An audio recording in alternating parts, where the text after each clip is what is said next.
और जैसे चाहे रंगी है माना नहीं तोरा करब।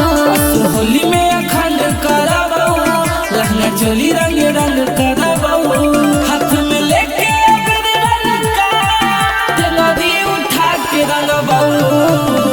होली में अखंड करब, लहंगा चोली रंग रंग करब।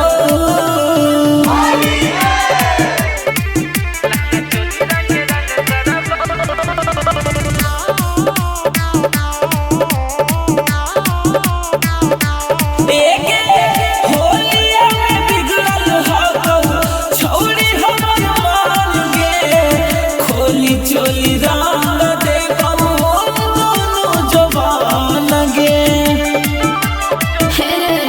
छोड़ा जिसे चाहे वैसे ली है हमारा से सुख नहीं माना तोरे को करना के भले हाँ छोई है हम घमंड नहीं करब।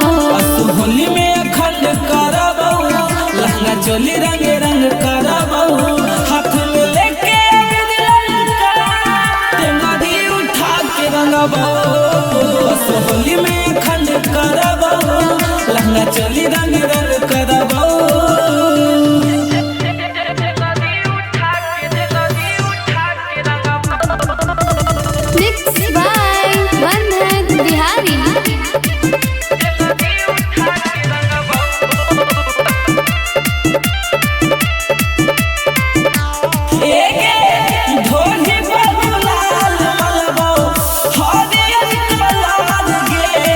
बंधन समानी के हो फेवरेट कलर गे। छोड़ा छातावा पर चढ़ी के इशारा करब, रंग डाली है नाही दोबारा कहब। खुला रखबो के बाहरी तोरा अइते वेलकम करब। होली में अखंड करब, लहंगा चोली रंग रंग करब, हाथ में लेके नदी उठा के रंगब। होली में अखंड करब, लहंगा चोली रंग रंग करब।